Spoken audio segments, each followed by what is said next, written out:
সুরভারতী সঙ্গীত কলা কেন্দ্রের সমাবর্তন উৎসব অনুষ্ঠিত হলো বর্ধমান সংস্কৃতি লোকমঞ্চে। এই অনুষ্ঠানে পূর্ব বর্ধমান জেলার সুরভারতীর সাথে যুক্ত ছাত্রছাত্রী এবং শিক্ষক শিক্ষিকাদের সম্বর্ধনা প্রদান করা হয়। শিক্ষক হিসেবে শিক্ষক রত্ন দিয়ে ভূষিত করা হয় ভারতখ্যাত নৃত্যশিল্পী মেহমুদ হাসানকে। সেই সঙ্গে সম্মাননা জানানো হয় ট্যালেন্ট সার্চ পদক দিয়ে। একই সঙ্গে এই অনুষ্ঠানে প্রায় শতাধিক ছাত্রছাত্রী স্বর্ণ, রৌপ্য ও ব্রোঞ্জ পদক পান। প্রায় 800 ছাত্রছাত্রী উচ্চবার্ষিক শংসাপত্র পেয়েছেন। অনুষ্ঠানে উপস্থিত ছিলেন বর্ধমান বিশ্ববিদ্যালয়ের উপাচার্য ডক্টর গৌতম চন্দ্র, রাজ কলেজের অধ্যক্ষ ডক্টর নিরঞ্জন মণ্ডল, বর্ধমান দক্ষিণের বিধায়ক খোকন দাস, সুরভারতীর সম্পাদক ব্রজবিহারী চক্রবর্তী, সভাপতি অরিজিৎ চক্রবর্তী প্রমুখ। এছাড়াও শতাধিক বিশিষ্ট নৃত্য, সঙ্গীত, চিত্র, যন্ত্র ও বাচিক শিল্পীরা উপস্থিত ছিলেন। এদিনে শ্রোতাদের ভিড় ছিল লক্ষণীয়।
রচিলেন পুরাণ, উপনিষদ, মহাভারত, বেদ, পরাশর, শঙ্কর, বেদব্যাস, বিশ্বামিত্র, বশিষ্ঠ সমৃদ্ধ জ্ঞান ভাণ্ডার উন্মোচিত করলেন।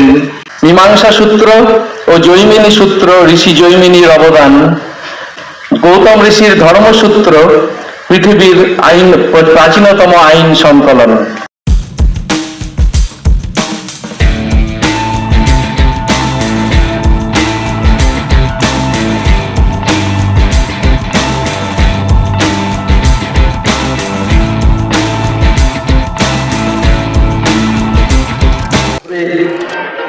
সঙ্গীত মেলা এবং নৃত্য অনুষ্ঠান আমি এই মঞ্চেই করি। আমরা চাই গ্রাম বাংলা থেকে শহর, আমাদের যারা ছোট ছোট মেয়েরা এবং ছেলেরা যারা বিভিন্ন জায়গায় এই গান বাজনা নাচ বিভিন্নভাবে তারা রয়েছেন, তাদের প্রতিভাকে তুলে ধরার জন্য আমরা এই চেষ্টাটা করি।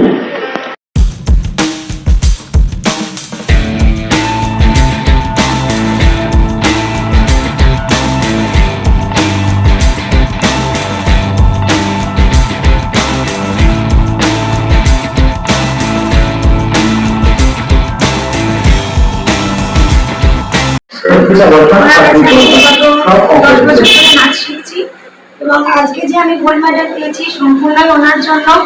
এটা পেয়ে আমি সত্যি খুবই আনন্দিত, খুবই খুশি।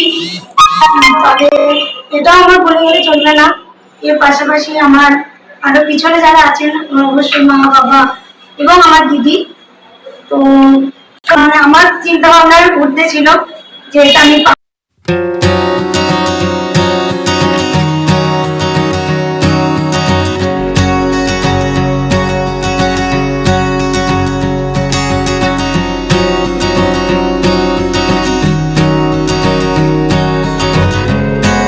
সুরভারতী সঙ্গীত কলা কেন্দ্রের আয়োজিত পূর্ব বর্ধমান জেলা সমাবর্তন উৎসব অনুষ্ঠিত হলো। আমরা যারা এই সংস্থার সাথে যুক্ত, আমরা অত্যন্ত আনন্দিত। এরকম একটি সুন্দর অনুষ্ঠান আয়োজন করার জন্য সুরভারতী কর্তৃপক্ষকে অনেক অনেক ধন্যবাদ। আমার সবচেয়ে যেটা ভালো লাগলো সেটা হচ্ছে যে বর্ধমান শহরের এত সংস্থাকে আমন্ত্রণ জানানো, তাদের টিচারদেরকে সম্মান জানানো এবং যে সমস্ত পরীক্ষার্থী এখান থেকে 3rd ইয়ার, 5th ইয়ার, 7th ইয়ার পাস করেছে, তাদের যারা ভালো রেজাল্ট করেছে তাদেরকে স্বর্ণপদক, রৌপ্য পদক প্রদান করা। এতে আগামী প্রজন্মের ছেলেমেয়েরা উজ্জ্বল ভবিষ্যতে একটা পথ পাবে এবং যারা এখন এই নৃত্য বা সঙ্গীত, বিভিন্ন যন্ত্রসঙ্গীত আবৃত্তির সাথে যুক্ত, তারাও একটা নিজেদের ভালো পরীক্ষা যে সংস্থা কেন্দ্র আমাদের সুরভারতী, সেখানে যুক্ত হতে পেরে নিশ্চয়ই তারা খুব আনন্দিত। সুরভারতী আমার মনে হয় সারা ভারতবর্ষের সর্ববৃহৎ একটি সংস্থা যারা পরীক্ষা কন্ডাক্ট করে এবং পৃথিবীর বিভিন্ন প্রান্তে এই সুরভারতী শাখা আছে। এর জন্য আমরাও যেমন গর্বিত এই সংস্থার সাথে যুক্ত হতে পেরে। আমার বর্তমান ছন্দ দীর্ঘদিন এই সংস্থার সাথে